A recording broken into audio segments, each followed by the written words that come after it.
I'm Jessie Heredia, and you're listening to Mom Empowered, where I help moms ditch their anger, break free from anxiety, and create the life they've always wanted. This show is for the mom who's ready to become more free and empowered. Okay, I think I am live. I was having a little bit of camera difficulty earlier, but I think it's okay now. Hey guys, I'm so excited to be doing this live today. I know that I can't see all of your faces, but I hope that seeing mine puts a smile on your face because I know it's been a busy couple of weeks and I don't know, I miss you guys. I really do. I'm so excited to share with you Josie's birth story today. I told you guys last week that I was gonna do my best to share it. Last night I was like furiously writing down notes because I didn't want to forget all of the important details. So you'll notice me kind of scrolling through my notes as I'm sharing the story. But yeah, I don't know. This was such an amazing birth experience for me. So I have a feeling that sharing the story is going to be just as, not just as amazing, but it's also going to be amazing. Because again, like it was just such a great experience. It was a beautiful birth. It was fun, which I feel like kind of bad saying. Like, I know that's not how you would typically describe a labor or describe a birth, but I genuinely had fun with it, you guys. And you know, as I'm sharing the story, you'll understand like why what different elements made it fun for me. But for those of you who maybe were not aware of the full context of this birth and this pregnancy, I figured that there were a few things that I would just highlight real quick before I dive into the day of and like what the labor was like. So the first thing that helps put this in the context is that this was not a planned or expected pregnancy. When we found out back in March that we were expecting our third child, I was a little bit devastated. uh, Honestly, we thought we were done.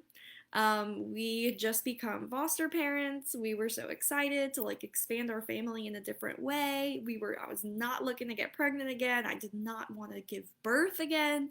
I didn't want to do any of those things. I definitely did not want to start over with a little itty bitty newborn. That was just not something that I had in sight for 2020.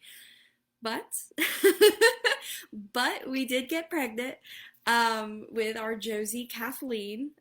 We found out in March, and I knew right away that I wanted so many things to be different this time around. I wanted this to be a healthy pregnancy where I didn't gain an ungodly amount of weight that just made life so much more difficult and just made me feel unrecognizable to myself in the mirror.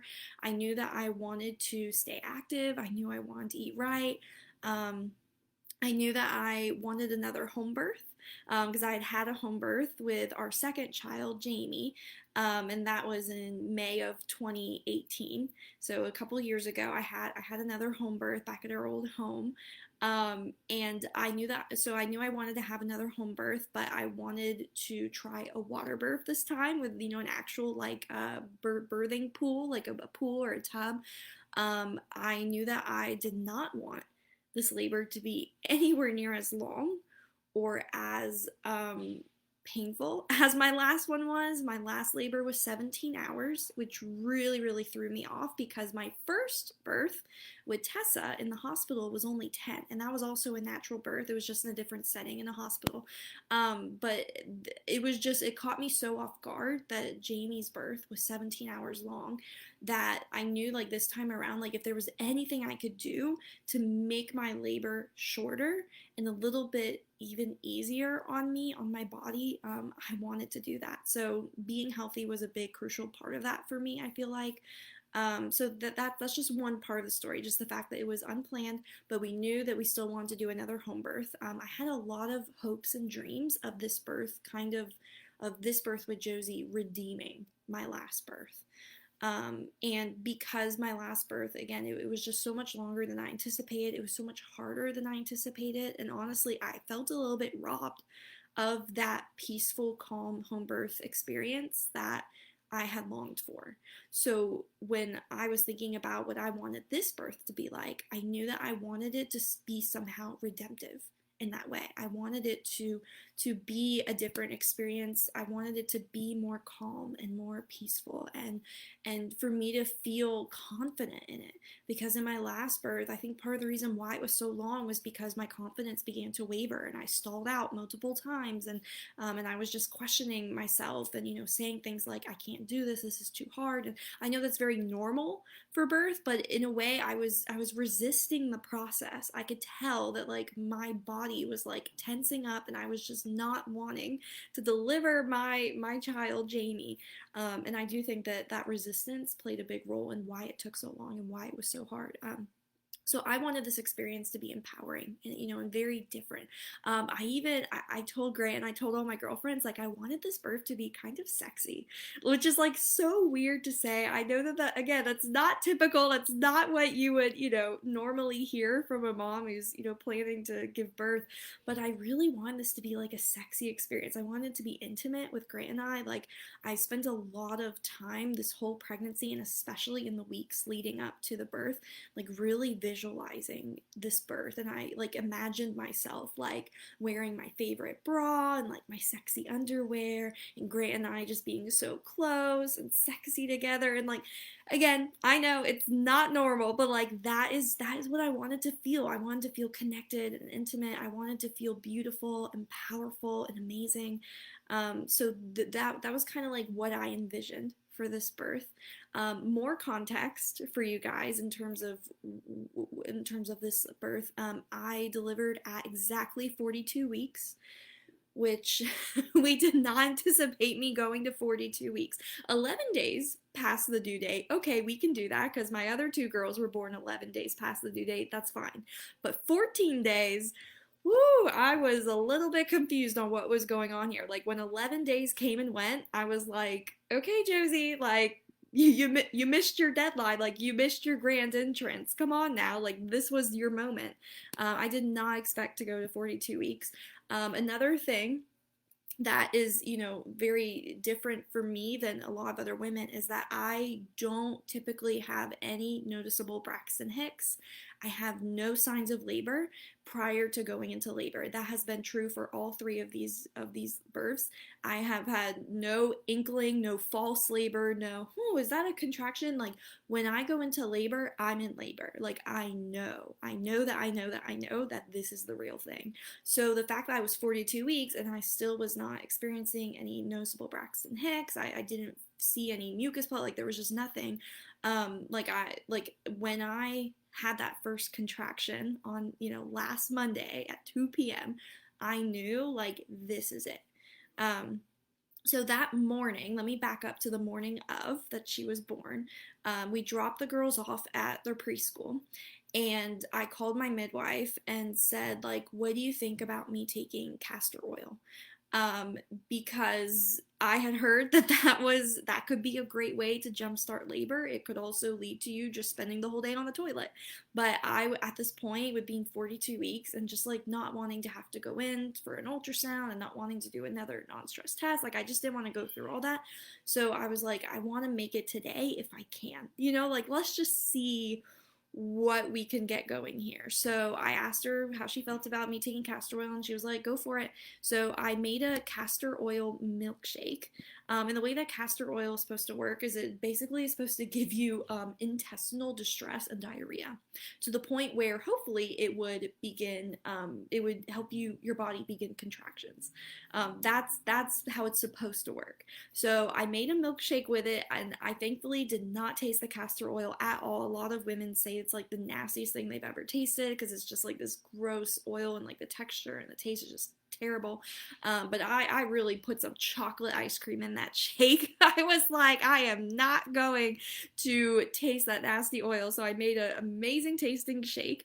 I ate it at about 10 that morning, and I didn't feel anything, like nothing. Like, 11 came around, 12 came around, 1 came around. And my midwife called and was like, so has anything been happening? Have you been to the bathroom? Like, do you feel any cramping? I was like, honestly, no, like not really. So she said, if nothing happens by 2 o'clock, go ahead and make another shake and do it again. And I was like, oh God, okay. Cause I'm just imagining like like if I were to do another dose, I wondered like, would the floodgates just open? Like I was really nervous about making another shake. So I was like, okay, sure. Well, right at 2 o'clock, I had my first contraction. And again, like when the contraction came, I knew. I just knew. I was like, oh yeah, it's beginning. This is it. So 2 o'clock, first contraction. Here's the thing though. Grant was not home. Grant was at a very, very important job interview for his dream job, which we were planning on rescheduling should Josie have arrived, in the days prior. But again, she hadn't arrived, so we really had no reason to reschedule it.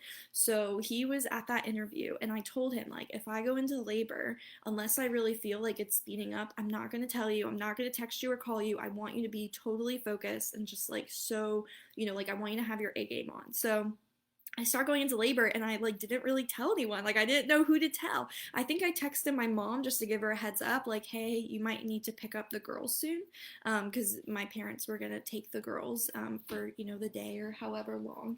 And another thing that was very funny about that day is that we also had contractors and painters in the house doing work, and it was like really noisy work. Like we're having the backsplash in our kitchen totally removed, which requires a lot of drilling and saw blading and whatnot. I don't even know if I'm using the right words, but it was just so totally loud. I could barely hear myself think, and so I knew like, okay, I'm probably gonna have to send these guys home early because I don't want to like be laboring while listening to this. And also, I don't want them to hear me laboring because that might be really awkward. So Grant got home at about 3. It had been an hour, and I definitely was like, yeah, I'm in labor. As soon as he got home, I told him, like, hey, it's time. I told my mom to come pick up the girls at about 3:30.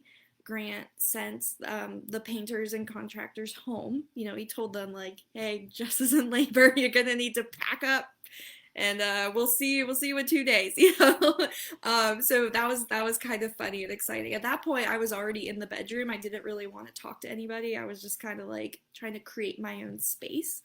So I went upstairs to the bedroom, and as soon as I knew that the painters were gone and the girls were picked up, and now like the home was like our own. It was my own space. I could, labor freely however I want to. I went ahead and I stripped down to my favorite bra and my favorite underwear, just like I told you guys. Like, I said, like, I wanted this to be a really like fun and sexy experience, very empowering. So I stripped down to get comfortable. And I was in the bathroom, looking at myself in the mirror. I hope that doesn't sound conceited, but I just wanted to watch myself labor in the mirror. I was having a great hair day, guys. I had my makeup on. I mean, come on, I looked good, and I was feeling good. So I decided I wanted to labor in the bathroom, and I pulled up a playlist that I had made the day before for Josie's birth, and it was a Johnny Swim playlist. And I don't know if you guys are familiar with Johnny Swim, but it's like my favorite group. It has been for a couple of years now, I'd say.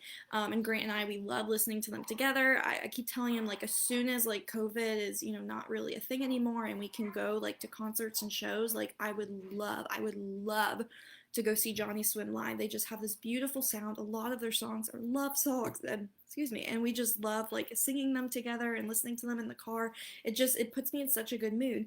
But up until the day before, the only playlist that I had made for the birth was like a worship playlist, because that's what I've typically done. Like that's what I've done for my other 2 births. I just listened to worship music the whole time, which was great and beautiful and peaceful. But for some reason, the day before, I just knew, like, I want to make a second playlist, and I want this to just be Johnny Swim love songs. I didn't know why. I just like felt like it would go well with the vibe that I was going for. So I went ahead and made the Johnny Swim playlist, and I'm so glad I did, because that was the only thing I listened to for the next 3.5 hours from that moment on. Like that was my jam. That was the only thing I wanted to listen to. I don't even think if I had switched to the worship playlist, I think it would have thrown me off. I really was into the Johnny Swim playlist that I had made. It was like the same 10 songs. I just kept cycling through again and again. I think, like, Grant, didn't you like ask me, like, do you want to listen to something else? Yeah. And I was like, no. No, I don't. I don't want to listen to anything else. I had my AirPods in. I was in the zone. He had one AirPod in, so he could listen to it too. And we ended up like spending quite a bit of time just kind of like dancing together, like dancing in the bathroom, in the mirror, having Johnny Swim playing on the AirPods. And between the contractions, it just felt, I was just having fun. I felt fun and free and loose.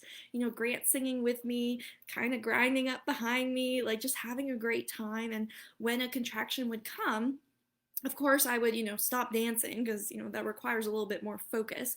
I would stop swaying and dancing, and I used one hand to brace myself on the counter. And then I would, start making birthing noises. For me, it's like a low moan, like a cow. I literally sound like a cow while birthing, and that's fine. But, that's my productive labor noise that I choose to make. And so I had one hand on the counter, and I started giving myself a back rub with my free hand, with my other hand, which would a lower back rub. Yeah, like I would like take my hand behind me and just like rub in a circle exactly where I wanted it to be rubbed, which was so weird because with my other two births, Grant has always been my back rubber. Like that has been like one of his primary roles in terms of me giving birth. It's been like he is the one who gives me the 10-hour or the 17-hour back rub. Like that's his thing. But for some reason, I didn't want him to do it. I wanted to do it myself. He even he kept offering like, babe, like why don't you let me do it? And I was like, no, like I'm sorry, it's not about you. I promise. Like it's just for some reason I just want to do it myself. Maybe I was just feeling like super empowered and strong, but I insisted like I need to do it myself. Like I know exactly how I want to do it. I think I apologized so many times. I felt so bad like because I didn't want to rob him of his role. I didn't want to rob him of his job. But again, I needed to stay focused. I knew what it is that I wanted, and so I had to stay. I had to do that. I had to do that for myself. So that was kind of like how labor went for me for quite a while. During that time, I also was really working on like kind of like some mental work, if that makes sense, which I don't think I had done with my other labors. But what I mean by mental work is I was doing a lot of visualizing. Which might sound a little bit woo woo, but it really truly did help me like focus and just feel so much more confident. What I was visualizing was Josie moving down through my cervix. And this might sound weird, but I was literally picturing in my head my cervix just opening up more and more, like a flower blooming. I don't know how weird that sounds, but that was what I was picturing. Like that was what I just kept envisioning over and over again. With each contraction, I just kept like running through the image in my mind. And this was really important to me because I think in my other births, I wasn't as present mentally. I think, like I said, I was resistant. I didn't want to be there. There was a part of me that's just like, okay, like just whatever it takes to get through this. I just want it to be over. And I didn't want to resist this labor. I didn't want to make it harder on myself. I wanted to do everything I could to lean into this process instead of try to pull away from it. So for me, like that meant like really being there mentally and just really allowing myself to picture my body opening up, even though I knew that the more it opened, the harder it would become, and that the more I opened, the more painful it would become. It was just something that I needed to do, and I'm so glad I did because I really do believe like that's part of the reason why my labor was able to be so fast. It was 5 hours versus 10 or versus 17. So we called my midwife at about 4. At this point, I'd been in labor for 2 hours. And she, listened to me have a couple contractions on the phone and was like, okay, I'm going to go ahead and pack up and head your way. So she and the assistant, they arrived close to about 5 o'clock, I think. I mean, time, I'm not fully certain of the timeline, but they arrived, I think, about 5 o'clock. Yeah. Yes. Do you want to tell them about Debbie and Amanda a little bit? Yeah, I can. That would be good. So my midwife, Debbie, she'd actually delivered Jamie at our last home birth, and she wasn't actually supposed to be the one delivering Jamie. There was another midwife, who, Constance, who we'd become so close to. She had walked through the whole pregnancy with us, and Debbie was sort of like the backup in case for whatever reason Constance couldn't make it. But there was no reason to believe that she couldn't make it. Well, the day that I went into labor with Jamie, Constance honestly could not make it for just different reasons. Like she was in physical pain and just she knew that she couldn't commit to a birth like that day. So Debbie was actually the one who came and delivered her, and and through that, like, I began to build a relationship with her. And so she became my midwife for this pregnancy. And she is amazing, just so knowledgeable. I love the group that I'm working with. It's called Dawning Life Midwifery, and it's really local to us. And they do nothing but home births, and it's just such an amazing thing. Like, they really care about you holistically. Like, they want to know like how you're doing emotionally and how you're doing mentally and how you're preparing physically and what your support system looks like. They'll really take the time to talk to you. Every appointment that I've had with them has been like about an hour long, versus when you go to like a doctor's office and you're kind of like in and out. You maybe see the OBGYN for like 2 minutes, and then you ask a couple questions, and then that's it. So it was a very awesome experience. And the assistant who came with her last Monday that day was Amanda. And Amanda, what's so funny is that she is the sister-in-law of Grant's aunt. So in some weird way, she's kind of family. Like, I've seen her at functions. I've talked to her, chatted with her, and she works for that group. She just started in like the last year, I believe, and so she's a little bit newer, but it was just so fun to have her there. Like, I think Debbie asked me, like, is it okay if Amanda's there? I'm like, of course. Like, I wanted people that I was familiar with. So she was there as well, and she was such a great support for me. Yeah, is there anything else that you think? No. Okay, yeah. So anyway, so that was who was there. They arrived at about 5. When they got here, they filled up the birth pool. The birth pool was already blown up because we heard that it could take some time depending on your electric pump, how long it takes. So we went ahead, it was already blown up, already in the room. All we had to do was just fill it up. So we laid down the tarp, put the pool on top. We had like a hose that connected to our sink in the bathroom, and it just filled. It took up like probably all the hot water that we had in the house, and it took a while. How long did it take to fill it up? Because it felt like a while. Like 45 minutes. Yeah, it was like 45 minutes, and I was really itching to get in, not because I needed it, but I was just like really eager to see what it was like. I had never had a water birth. I had never done like a pool or gotten in a tub, or I think my last labor I was maybe in the shower for like a little bit, but that's not even the same. So I was very excited to try this. I had heard like it can really help with pain management, and it can be just such a peaceful place to labor. So they were filling it up, and we're just chatting between contractions. I'm still in the bathroom at this point, still doing my thing with the counter, with the back rub. And they were really surprised to see me so happy. Like, they were like, "Wow, like you're smiling. It seems like, you're doing great." And I was like, "Yeah, like I'm having fun, like I'm feeling confident." Like, I felt so funny saying that out loud to them, but I really, that was how I felt. Like, I was just excited. I think I kept saying again, like, "I'm so excited." And they're like, "Okay, yeah, this is exciting." So it was just a really different energy this time around than it was with my other tubers. It really truly was. Like, there was just an excitement in the air, and just fun and laughter and smiling and dancing, and it was just so amazing. So okay, so they're filling up the tub, doing my thing with Johnny Swim, still playing in my ear, dancing in the mirror, giving myself the back rub, and then sometime around 6, I get to climb into the pool for the first time.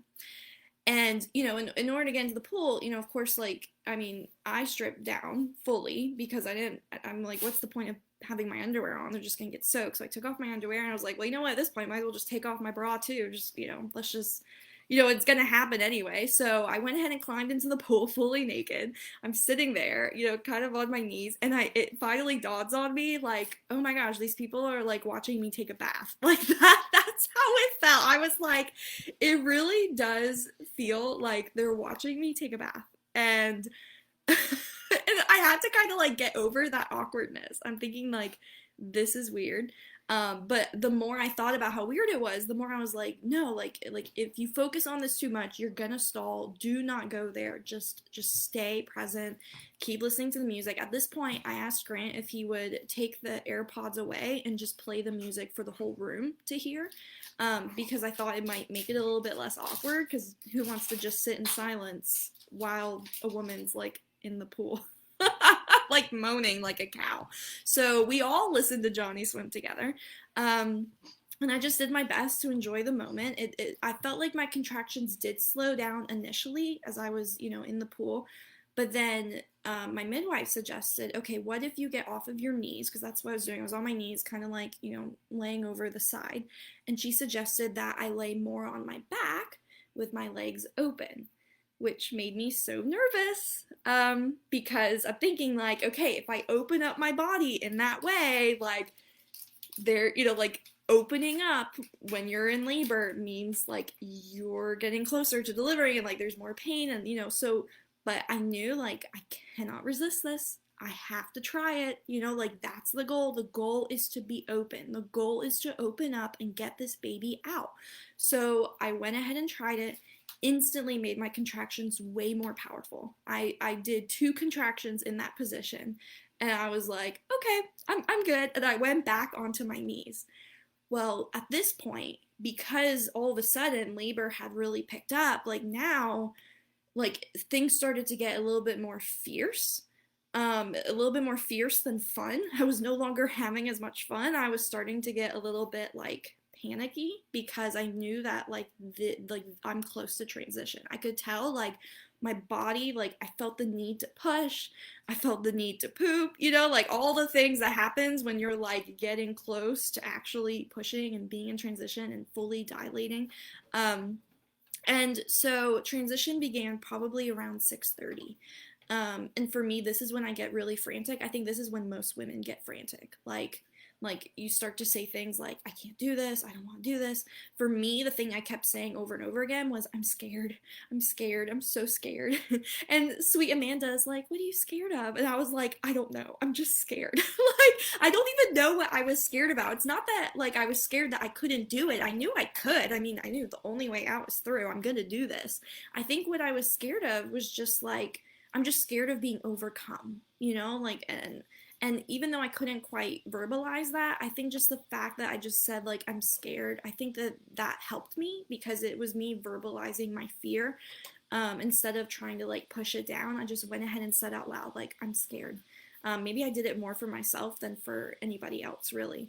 But anyway, so as I'm in transition, I start to get really frantic. I can't stop squirming, can't stop moving. I'm still on my knees, but I'm, like, moving. Like, I almost feel like I'm like on a like in a rodeo riding a horse, like like I'm in a rodeo and I'm, like, bucking, like, I can't stop squirming. I'm looking for something to brace myself on. Anything. I'm bracing myself on the pool, I'm bracing myself on Amanda, and the whole time, like, my body is pushing for me, like, almost uncontrollably. And, like, it wasn't even me trying to do the pushing, it was just happening. Like, this baby was coming. And this is the point where I stopped moaning and mooing, and I started, like, roaring. I went from making very intentional productive noises to being like, I don't know what's coming out of my mouth right now, but I'm, like, screaming and roaring and roar, and it got pretty wild. So transition only lasted maybe, I want to say, like, I could be wrong on this, but I feel like it was only 10 minutes. Yeah, it wasn't long. It was super fast, which I feel like transition is typically, like, they tell you, like, it's usually, like, 30 to 45 minutes. Mine was maybe 10 minutes. So there was a lot of dilation and a lot of powerful contractions being packed into a very short amount of time, which just made it way more powerful and way more painful. But yeah, transition was about 10 minutes. There was a lot of pushing. There was a lot of pooping, maybe. A lot of pooping. I wouldn't say a lot. There was some poop. Okay, and then I felt really bad about this, but that became Grant's primary role, was to use a little scoop to scoop the poop, the little fishnet to scoop the poop out of the pool for me, so, to keep the pool clean. So that became his job.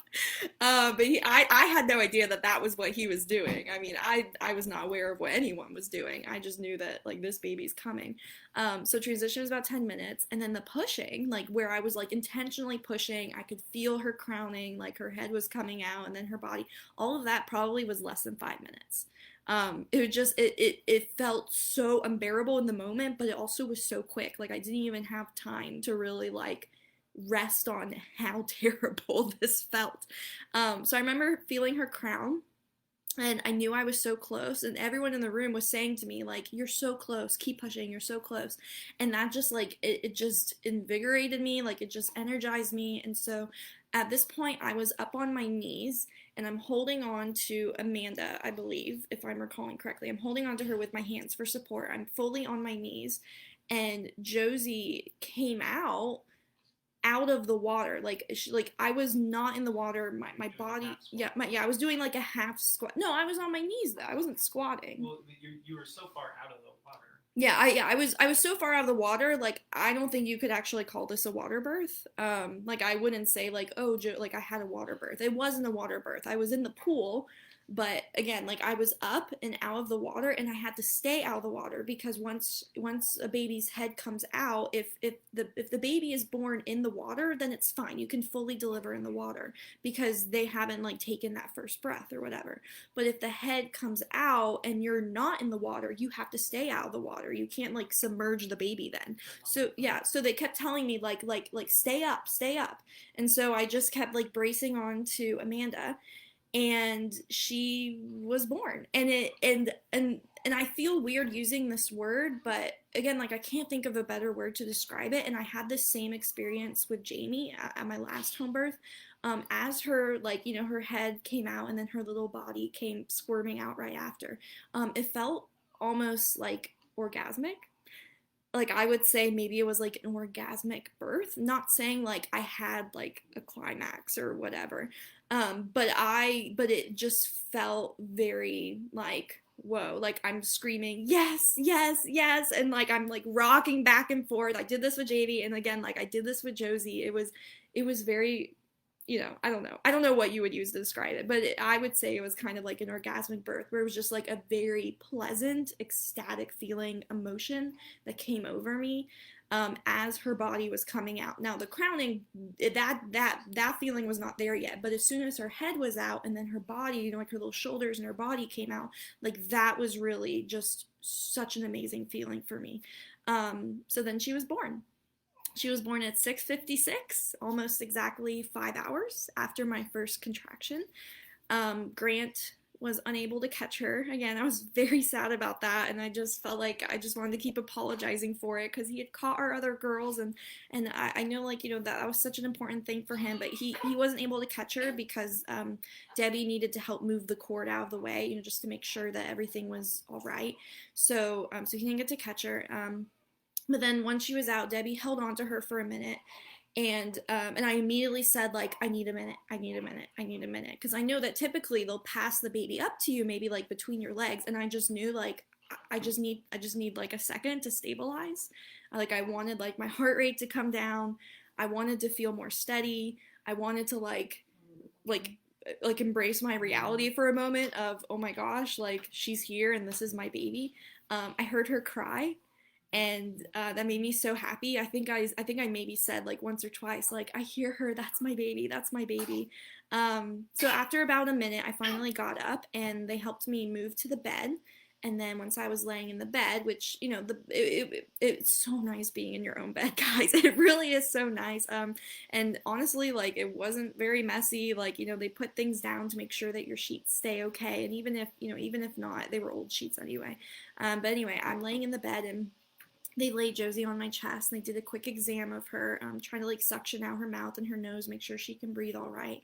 And I just felt really, really proud of myself. Like I felt so victorious.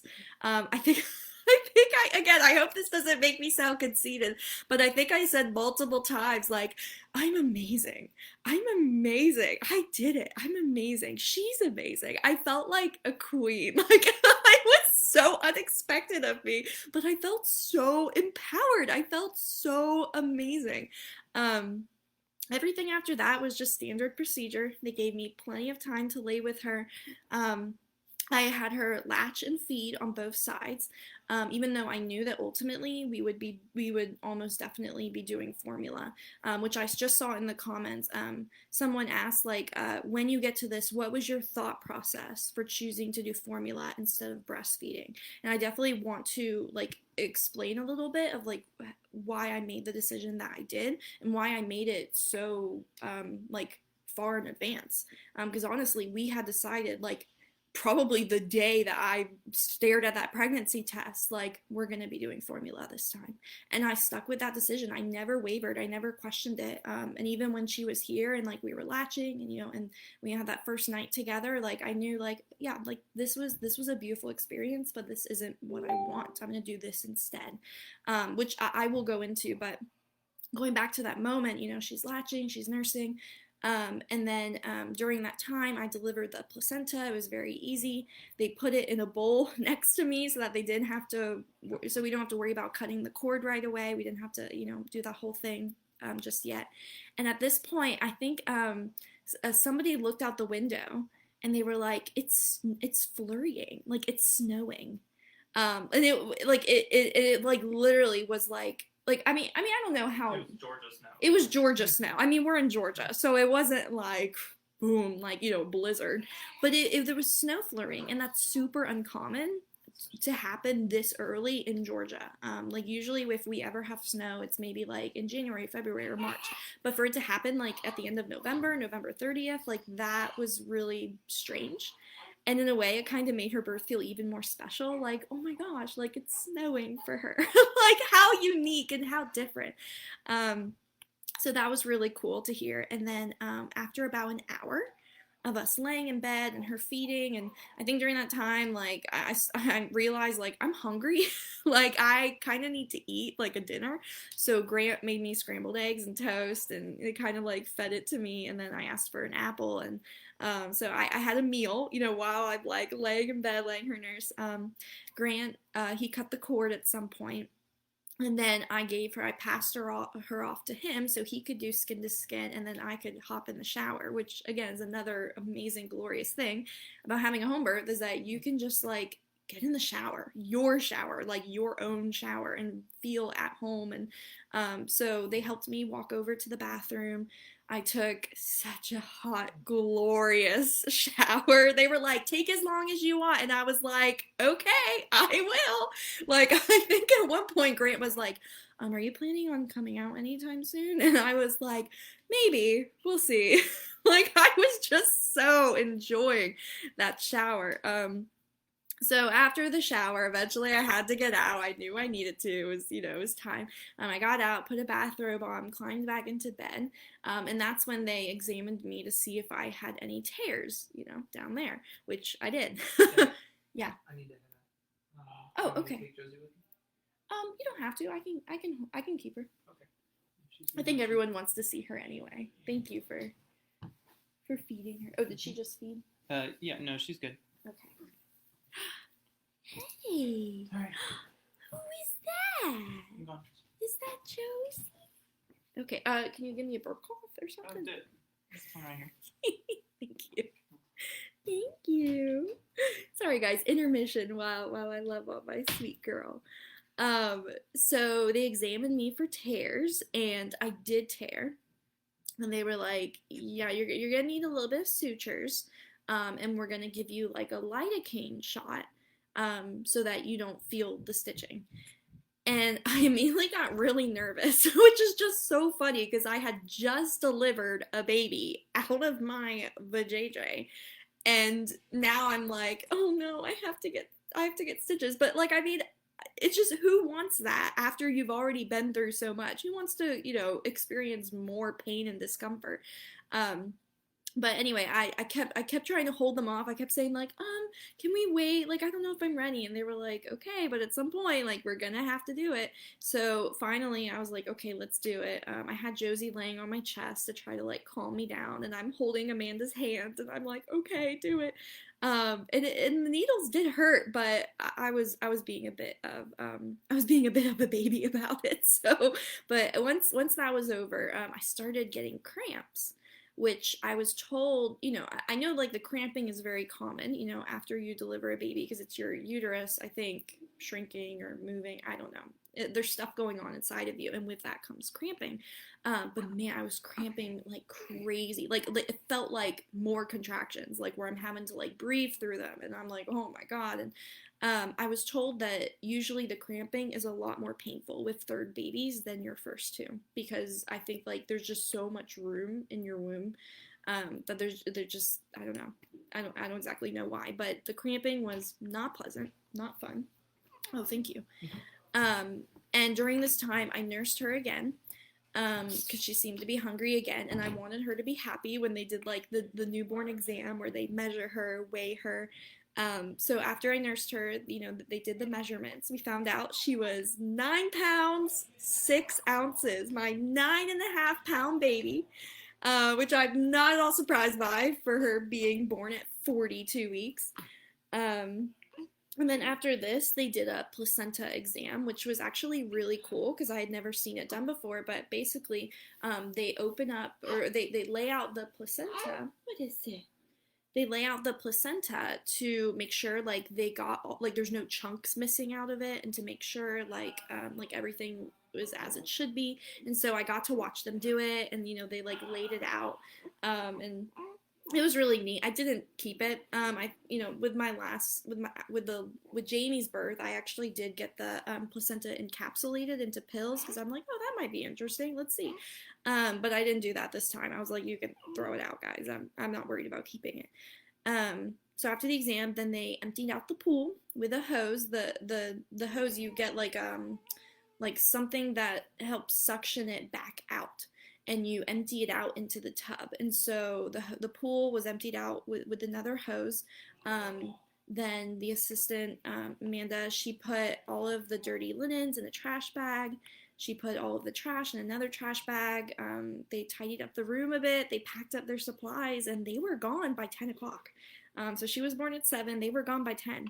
And then it was just Grant and I with Josie, just alone in our house, and just kind of like, okay, we have a newborn now. Like this is happening. So I think we put a sleep onesie on her at that point. And we got ready for bed. I put a t-shirt on, and and we I took off my makeup, and we got snacks, and we had a little basket with all the diapers and whatever we might need. We set up our formula, our little feeding station, which I think you're gonna find so funny. Oh baby! And if I wasn't holding Josie, I would actually move the camera to show you. What is it? But I had bought a mini fridge for our bedroom, a mini fridge, and a really nice bottle warmer, and I made a little like station so that for middle of the night feedings, you don't have to walk all the way downstairs to the kitchen. You just have your bottles right there in the room. And it was so great. So like Grant went down, he filled up a few bottles, brought them up to the little mini fridge. And at this point, I guess I'll go ahead and like talk a little bit about the decision to do formula versus breastfeeding. For me, I made the decision because, oh baby, what is it? What would you like? For me, I made the decision because I loved breastfeeding my eldest, Tessa. We breastfed for 15 months exclusively. Like, I did not do bottles, I did not pump. Like, I really enjoyed breastfeeding her. Granted, there were times where I was like, oh, this is annoying. But I really did enjoy it. But then with Jamie, again, like, I enjoyed breastfeeding with her. I felt the same. But at about 4 or so months, she stopped gaining weight. And in fact, she was like losing a bit of weight, and she wasn't healthy anymore. And we decided to start giving her formula instead. And that was a very, very tough thing for me. I felt like robbed in a way. I was very unhappy that we had to switch. I felt like I was not less than of a mom, but just like this was not the experience I wanted to have. I felt robbed. But once we switched her, oh baby, what is it? What can I do? What can I do? You got some gas? But once we switched her, it was just so nice to allow my body a chance to kind of like come down from all those hormones. A lot of you ladies know that with both of my postpartum experiences before, I had postpartum rage. Which it really impacted me in a very, very big way. It affected my marriage. It affected like the way I felt about myself, and it was not fun at all. It made postpartum really tough. And so once we switched over to formula, it was like, okay, like I get a chance to like be be maybe healthier again. Like I started taking supplements to help with my hormones. That's when I started the keto diet and I lost like 50 pounds, which felt amazing because again, like I finally felt like I could recognize myself again. And I just discovered a new kind of freedom. And I realized, like, I believe that with breastfeeding comes so much freedom, but also when you choose to do formula, there's a lot of freedom there too. And when we found out that we were pregnant back in March, and again, this was not an expected or a planned or even really a wanted pregnancy, like, I didn't want this baby. Like, I mean, not saying, that I wasn't going to have her, but just I didn't want her. I didn't want this for myself. This was not what I had pictured for myself. I knew that like if I was going to really love this experience, love postpartum, if I was going to like really fully embrace it, then I would want to maybe do it a little bit more on my own terms and find ways to feel more like myself so that I don't feel like I lose myself. And for me, I realized like I think formula might be it. I think that might be what helps curb some of the shock and the resentment that I had hoped to avoid once Josie arrived. Because in my mind, I'm thinking like if I don't want this pregnancy, what's gonna happen if I make it to her birth still not happy? Like, am I not gonna bond with her? Am I not gonna want her? And like that was a really big worry for me. And so I wanted to do anything I could to make the transition smoother for me so that I could be happier for her and really enjoy the experience for her. So that's why I decided like we're gonna do formula. I didn't tell many people because I wanted to give myself the option to change my mind because that could totally have happened. She might have been born or maybe halfway through the pregnancy I might have realized like, you know what, I do want to breastfeed again. That is an experience I want to have again. But when she was born, like again, like after that first latch, it was so nice. It wasn't painful. It didn't hurt. I was happy that she got that, that healthy, colostrum that I know is so good for her. But after that first, those first couple feedings, I was like, no, like I still feel good about my decision. I still felt very empowered to make that decision. And like I said, we had already like, had a station for it. We had already, bought all the things. And so that was what we did. So let me pull up my notes, see if there's anything left that I haven't talked about. Okay, so we had our little feeding station set up. Oh, baby, I'm so sorry. We put her in a dock-a-tot next to me in the bed because I wanted to sleep with her close to me, but not in the, we had a bassinet, but I wanted her to sleep close to me, and so we had her in a dock-a-tot next to me in the bed, and I had Grant sleep on one of the girls' twin mattresses. He like grabbed it from their bedroom and pulled it into the room, so he could sleep next to me, and then we were all asleep around midnight. Which is just so funny because like I mean I didn't expect to fall asleep so fast, but I mean she was spent, I was spent, Grant was spent, and we were like, okay, like let's all just go to sleep. So we slept around midnight. Ow, that's my hair.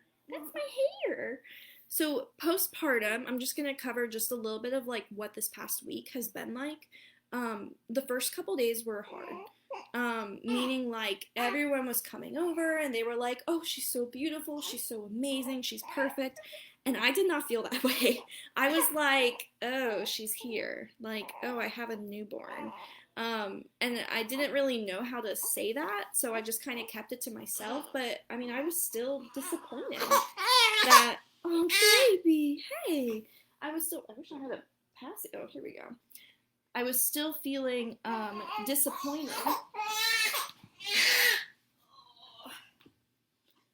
Baby, hey. Shh, I know. I think you're tired. I know. I was feeling disappointed that this was my reality now. I didn't want to go back through. Oh, you guys can't even see me. I didn't want to go back through newborn life all over again. So being, in those first couple days, it was kind of like an adjustment. I'm thinking like, I don't want this. But I made a point to be very intentional in like holding her, a lot because I didn't want to pass her around so much that I didn't get that chance to bond with her. So, I made, I even in times where I was like, oh, I really don't want to, I would purposely pick her up. I would talk to her in a baby voice. And truly, I think that helped a lot because I began to like see her as my own. I was really worried, those first couple of days, like, what if I don't bond with her? What if I get postpartum depression? Like, what if this is terrible and like I'm not a good, happy mom? But like, honestly, my worst fears did not come true. Really, with each day, that went by, the more confident I felt. Even if it was like, oh, like I feel confident to warm up this bottle and give it to her. Or I feel confident to like put makeup on, or to like put, some clothes on. Like anytime I did something for myself or, made a decision for myself, it just reminded me like this baby is not robbing you of anything. Like she is going to add so much to your life. In fact, the name Josie means God will add.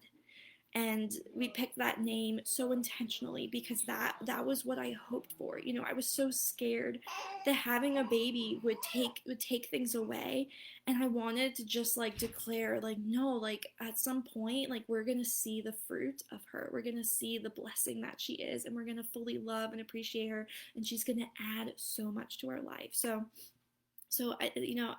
again, those first couple days were really hard, but as time went on, once my milk had come in, and like that's very emotional, of course, because you get lots of hormones as your milk is coming in and all that. But once my milk came in, and then we dealt with getting it to kind of not get myself not as engorged, because of course if you're not nursing, you're going to get really engorged. But once that kind of subsided, I think by day 3.5, or day 4, I felt really good. I felt amazing. I really do feel like myself. Of course, I have a baby now, so life is different now. But after having spent one full week with her, I can say like I just feel so good, and I'm really thankful that I'm not experiencing postpartum in the same way that I think I did before. And also that I can look back on this birth with so much fondness, like in a way that I never have before. Like really, when I look back, like I think it was so fun. The end was fierce. The end was something different, but man, like those like 4 hours leading up to it, like that was just so fun for me. I look back and I'm just like, wow, like what a happy afternoon. Like I'm just so thrilled that it turned out to be that way, because I had so many fears and concerns that it might be just as hard, just as long, and just as create just as much grief and sadness as my last home birth did. So anyway, that is her birth story. That is how our little Josie came to be, and that's also how I'm doing, kind of give you guys a little bit of a life update. I'm so thankful for all of you. I'm thankful for the meals that you guys have been sending and bringing over. I'm thankful for the encouragement. Really, I mean, you guys have been on this journey with me, and that has been really special. It really has been. I love you ladies. I love this community. I love knowing that you guys are praying for me. Like really, truly, it means so much. Like every time I get a message from you guys, it like brightens up my day. And I'm trying not to spend too much time on social media, although when you're at home with a newborn, what else is there to do really, besides watch Game of Thrones? Like there isn't really much to do these days, so I'm spending a lot of time on social media, but it's been such a source of, you guys have been such a source of light to me this past week, and I just want to thank you guys for that.